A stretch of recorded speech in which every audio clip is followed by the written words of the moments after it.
एक अधूरी क्लास हमेशा अधूरी जानकारी देती है, इसलिए क्लास को अंत तक देखें। सभी को नमस्कार, मैं Hemlata Verma HC square Hemlata coaching classes में आप सभी का स्वागत करती हूँ। और आज का हमारा टॉपिक है फुलेरीन।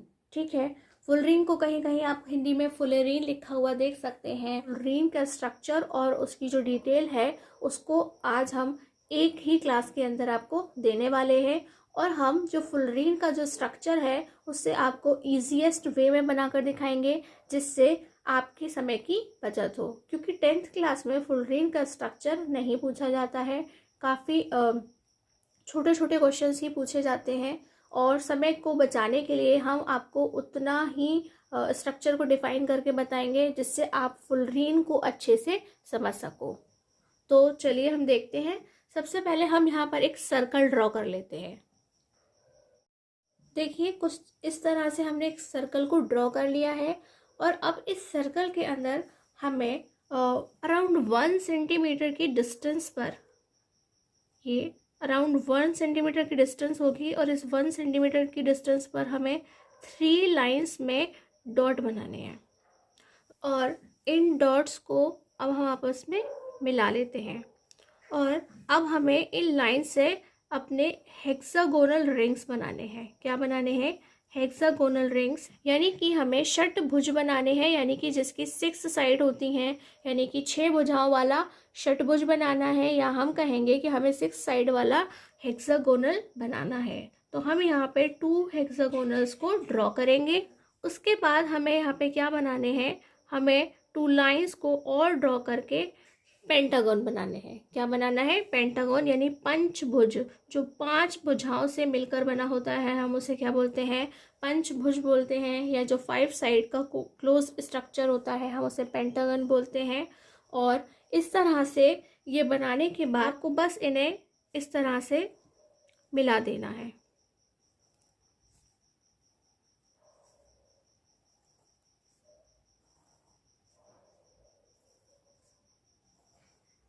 और हम आपको ये बता देते हैं कि जो फुलरीन का स्ट्रक्चर होता है उसके अंदर क्या होते हैं? पंचभुज और षटभुज बनते हैं, यानी कि पेंटागन और हेक्सागोन्स बनते हैं। और एक जो पेंटागन है, मैं उसे पी से डिनोट कर रही हूँ, यानी कि जो हमारा पंचभुज है, एक जो हमारा पेंटागन या पंचभुज होता है उसकी जो 5 साइड्स होती हैं उससे कोई भी दूसरा पंचभुज या पेंटागन अटैच नहीं होता है। उससे सिर्फ हेक्सागन यानी कि षटभुज ही जुड़ा हुआ होता है, अटैच होता है। ठीक इसी तरह से ये फिर एक पंचभुज है, और उस पंचभुज से हम क्या करेंगे? हेक्सागन्स को जोड़ कर दिखाएंगे। और ये जो बचे हैं ये अगेन क्या हैं? ये फिर से पंचभुज यानी कि हमारे पेंटागन्स हैं। पेंटागन्स यानी कि जो पंचभुज हैं हम उन्हें एक अलग कलर से ड्रॉ कर लेंगे, और जो हमारे बचे हुए लाइंस होंगे हम उसे दूसरे कलर से ड्रॉ कर लेते हैं। हालांकि ये भी क्या होते हैं, जैसे कि हमारा ग्रेफाइट होता है, उस ग्रेफाइट में क्या देखा था हमने कि हम एक कार्बन एटम लेते हैं। मान लीजिए हमारा एक कार्बन एटम आ रहा है, उससे हमने 3 कार्बन एटम्स को अटैच कर दिया है। हमने 3 कार्बन एटम्स को अटैच कर दिया है। फिर अगेन हमने इस पॉइंट से फिर 3 कार्बन एटम्स को अटैच कर दिया है। लेकिन जो शेप बनेंगी वह किसकी बनेंगी? पेंटागन्स और हेक्सागन्स की बनेंगी, यानी कि परमाणु जुड़ने पर पंचभुज और षटभुज ही बनाते हैं। और ड्रॉ करने के बाद ये हमें कुछ इस तरीके का दिखाई देता है। और इसके बाद जो हमारे स्ट्रक्चर में जो हमारे कार्बन एटम्स हैं, अब हम उन्हें हाईलाइट कर लेते हैं। कुछ इस तरह से हम उन्हें हाईलाइट कर लेते हैं।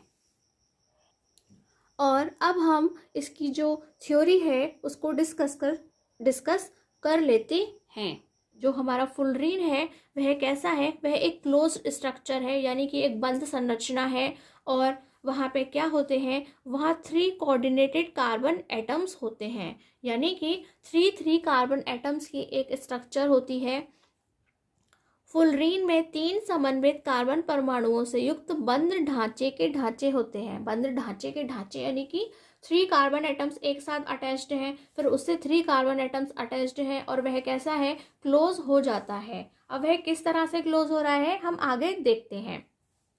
In this complex form of carbon, complex यानी कि जटिल, जटिल यानी कि जो देखने में काफ़ी आपको टफ सी लग सकती है, वह क्या है?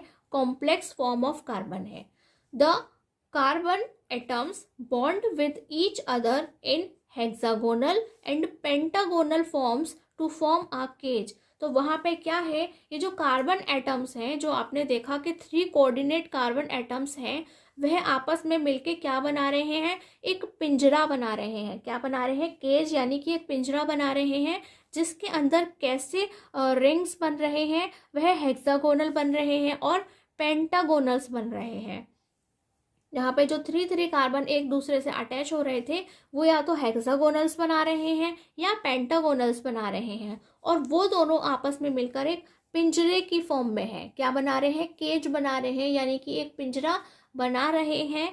हिंदी में हम कहेंगे कि कार्बन के इस जटिल रूप में कार्बन परमाणु एक दूसरे से षटभुजाकार तथा पंचभुजाकार रूप में जुड़कर एक पिंजरे की रचना करते हैं। यानी कि वह पिंजरा किस तरीके का बना हुआ है कि वहां पे षटभुज और पंचभुज बने हुए हैं। वह भी किसके? कार्बन परमाणुओं के षटभुज और पंचभुज बने हुए हैं, और वह आपस में मिलकर एक पिंजरे का निर्माण करते हैं या पिंजरे जैसी रचना को बना लेते हैं। उसे ही हम क्या कहते हैं? उसे ही हम फुलरीन कहते हैं या फुलेरीन कहते हैं।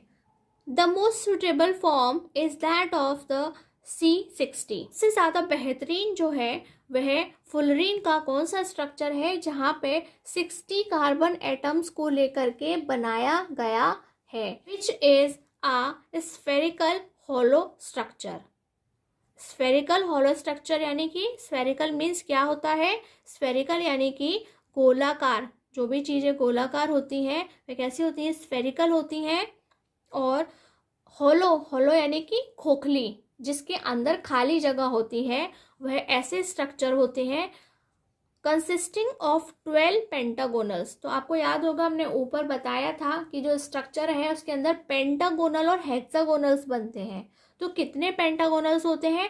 12 पेंटागोनल्स होते हैं और 20 हेक्सागोनल्स होते हैं। तो आप एक बार फिर से पढ़िए। The most stable form is that of the C60, which is a spherical hollow structure consisting of 12 pentagonals and 20 hexagonal structure। तो हमारा जो सिलेबस है उसमें हमें केवल C60 वाला फुलरीन ही पढ़ना है, यानी कि 60 कार्बन एटम्स वाला फुलरीन का स्ट्रक्चर को ही पढ़ना है, उसी के बारे में बताया गया है। इसलिए हम यहाँ पे सिर्फ C60 वाला ही पढ़ते हैं। हिंदी में देखते हैं। सबसे स्थिर रूप C60 का है। ठीक है, आप लोग को मैंने अभी अभी बताया कि जिसके अंदर 60 यानी कि 60 कार्बन परमाणु एक दूसरे के साथ में जुड़े हुए होंगे। कैसे जुड़े होंगे? गोलाकार खोखली संरचना के रूप में, यानी कि जो गोल है और खोखला है, ठीक है, ऐसी संरचना के रूप में जुड़े हुए होंगे। मान लो ये जो पेन की कैप है, ये कैसी है? यहाँ से देखने में गोलाकार है और अंदर इसके खाली जगह है, तो यह क्या है? खोखली है। इस तरह से एक दूसरे में पेंटागोनल, ये सब पेंटागोनल हेक्सागोनल पूरे में बने हुए होंगे। इस तरह से जुड़ी हुई होगी पेंटागोनल, यानी कि पंचभुज, यानी कि 5 भुजाओं से बने हुए। तो वह कितने होंगे? 12 पंचभुजीय होंगे और 20 षटभुजीय संरचनाएं होती हैं। नेक्स्ट है the structure of fullerene is like a football. और ये जो स्ट्रक्चर तैयार होता है वह कैसा तैयार होता है? वह एक फुटबॉल के जैसा दिखाई देता है। फुलरीन की संरचना एक फुटबॉल की तरह होती है, और फुटबॉल तो सभी बच्चों ने देखी है। तो अगर आप फुटबॉल को देख लेते हैं तो आपको समझ में आ जाएगा कि जो हमारा फुलरीन है वह कैसा होता है, कुछ फुटबॉल जैसा दिखाई देता है। Since it resembles a geodesic dome designed by American architect Buckminster Fuller। तो यह बोल रहे हैं resembles यानी किसी के जैसा दिखना, ठीक है। तो ये resembles है किसके जैसा? Geodesic dome. जो हमारा जियोडेसिक डोम है, डोम मतलब गुंबद, और उस गुंबद का नाम क्या है? जियोडेसिक। तो इसका जो स्ट्रक्चर है या डिज़ाइन है कि आपने देखा कि वो फुटबॉल की तरह तो होता है, लेकिन ये किससे मैच करता है? ये एक अमेरिकन आर्किटेक्ट थे जिनका नाम क्या था, बकमिंस्टर फुलर था, उनके बनाए हुए डोम जैसा दिखाई देता है। चूंकि यह अमेरिकी वास्तुकार यानी कि आर्किटेक्ट के जो कौन है, बकमिंस्टर फुलर हैं, उनके द्वारा डिजाइन किए गए जियोडेसिक गुंबद के समान लगते हैं। अब ये वास्तुकार क्या होते हैं या आर्किटेक्ट क्या होते हैं, जो हमारे नक्शे बनाते हैं, है ना। घर के नक्शे बनाते हैं, हमें घर बनवाना होता है तो पहले हम एक आर्किटेक्ट से मिलते हैं जो हमें, और हम उसे अपनी नीड्स बताते हैं कि हमें किस तरीके का घर बनवाना है, तो वह हमें नक्शा तैयार करके देता है, एक मैप बना करके देता है। और इसी तरह से वह बिल्डिंग, हॉस्पिटल्स, हर चीज़ को बनाता है। तो इन्होंने ही, ये जो हमारे बकमिंस्टर फुलर थे, इन्होंने एक जियोडेसिक डोम बनाया था, यानी कि एक गुंबद बनाया था, और ये उस गुंबद के जैसा ही दिखाई देता था। कैसा दिखाई देता था, रिजेंबल्स यानी कि किसी के जैसा दिखाई देना। जैसे कि आपकी शक्ल आपकी मम्मी से मिलती है तो हम क्या कहेंगे, she resembles her mother, that is why this molecule was named fullerene. और इसी की वजह से इस अणु यानी कि जो हमने C60 नाम दिया है, इसका नाम क्या पड़ा, फुलरीन पड़ा। इसका नाम क्या पड़ा, फुलरीन पड़ा। इसलिए इस अणु को फुलरीन नाम दिया गया है। यानी कि जो भी फुलरीन के अंदर जो भी कार्बन एटम्स को हमने अटैच करके एक मॉलिक्यूल बनाया है, आपको पता होगा ना कि मॉलिक्यूल किससे बनते हैं, मॉलिक्यूल एटम से बनते हैं, बहुत सारे एटम से बनते हैं। तो वहाँ पर हमने उसे फुलरीन का नाम दिया है। The length of the CC bond means carbon के बीच में जो बॉन्ड बना हुआ है उसकी लेंथ क्या है, in the pentagon is 1.43 angstrom. यानी कि जब पेंटागन बन रहा है स्ट्रक्चर के अंदर तो वहां पे 1.43 एंगस्ट्रम के लेंथ है बॉन्ड की। And the length of the bunch joining the hexagon, और जैसे ही पेंटागन से हेक्सागोन ज्वाइन हो रहा होता है तो उस वाली जो बॉन्ड की लेंथ है वह चेंज हो जाती है। वह कितनी होती है, 1.39 एंगस्ट्रम हो जाती है। It's bond angle is between 109 to 120 degree, यानी कि 109 to 120 डिग्री होती है। हिंदी में हम कहेंगे कि पंचकोण में कार्बन बंध की लंबाई 1.43 यानी कि 1.43 एंगस्ट्रम होती है। और हम आपको बार बार बता चुके हैं कि एंगस्ट्रम क्या है, वह मेजरमेंट करने की एक यूनिट है। जैसे कि आप मीटर में नापते हैं, सेंटीमीटर में नापते हैं, मिलीमीटर में नापते हैं, डेसीमीटर में नापते हैं, वैसे ही एंगस्ट्रम एक बहुत छोटी यूनिट है जिसमें हम किसी चीज़ को नापते हैं, यानी कि उसकी लंबाई को नापते हैं। तथा षटकोण को जोड़ने वाले बंध की लंबाई, यानी कि पंचकोण और षटकोण जब आपस में जुड़ रहे हैं तो उस बंध की लंबाई 1.39 एंगस्ट्रम हो जाती है या फिर होती है। इसका बंध कोण 109 से 120 डिग्री के बीच का होता है। तो अब हम फुलरीन की प्रॉपर्टीज को पढ़ेंगे, यानी फुलरीन के गुणों को जानते हैं। फर्स्ट है, when it is in pure form then it works as semiconductor. यानी कि जब ये प्योर फॉर्म में होता है, यानी कि इसके अंदर किसी भी प्रकार की कोई इम्प्योरिटीज नहीं पाई जाती है, कोई भी मिलावट नहीं की गई होती है, जब यह शुद्ध रूप में होता है तो ये सेमीकंडक्टर यानी अर्धचालक के रूप में कार्य करता है। तो ये जो सेमीकंडक्टर या अर्धचालक होते हैं वह क्या होते हैं कि नॉर्मल टेम्परेचर पर अगर हम इसमें करंट फ्लो करें तो उसमें करंट फ्लो नहीं होता है। ठीक है, नॉर्मल टेम्परेचर में इन पे करंट फ्लो नहीं होता है, लेकिन जैसे ही इनका टेम्परेचर बढ़ा दिया जाता है तो इनमें करंट फ्लो हो जाता है। इन्हें ही हम क्या कहते हैं, अर्धचालक या हम सेमीकंडक्टर कहते हैं। अगर हम इसका ताप बढ़ा देंगे तो उसमें करंट फ्लो हो जाता है। सेकंड है, व्हेन इट इज इम्प्योर, यानी कि अब इसमें अशुद्धि पाई जाती है। क्या पाई जाती है, अशुद्धि, ड्यू टू एल्कली मेटल्स। किसकी वजह से, एल्कली मेटल्स की वजह से। यानी कि जो हमारे पास में फुलरीन है अगर उसके अंदर एल्कली मेटल मिक्स है, एल्कली मेटल्स कौन से होते हैं, ऐसे मेटल्स जो वाटर से रिएक्ट करने पर, यानी कि ऐसी धातु जो जल से अगर उनमें क्रिया कराई जाए तो क्या होता है, उसमें से हीट प्रोड्यूस होती है, क्या होती है, ऊष्मा निकलती है, और इसके साथ साथ उसमें हाइड्रोक्साइड बनता है और हाइड्रोजन गैस निकलती है। तो ऐसी मेटल्स में आपको एग्जांपल्स बता देती हूँ, जैसे कि हमारे पास लिथियम है और हमारा सोडियम है, पोटेशियम है, वह सभी क्या होते हैं, एल्कली मेटल्स होते हैं। और एल्कली मेटल्स को हम हिंदी में क्या कहते हैं, क्षार धातुएं कहते हैं।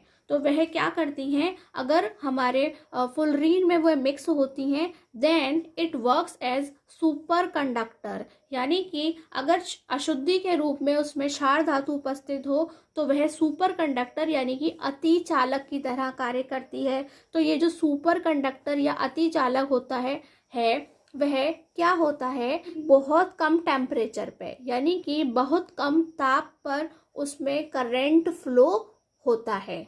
ठीक है, उसमें बहुत कम टेम्परेचर पे भी बहुत अच्छे से करंट फ्लो होता है, उसे ही हम क्या कहते हैं, अति चालक कहते हैं या सुपर कंडक्टर कहते हैं। तो ये सेमीकंडक्टर यानी कि अर्धचालक की तरह भी काम करता है, और ये सुपर कंडक्टर यानी कि अति चालक की तरह भी काम करता है। और इसी वजह से इसके बहुत सारे यूजेस हैं हमारे डेली लाइफ के अंदर, यानी कि जो हमारी लाइफ है उसमें ये बहुत ज़्यादा मैटर करता है। तो अब हम देखते हैं यूजेस ऑफ फुलरीन्स, यानी कि फुलरीन के क्या क्या उपयोग होते हैं।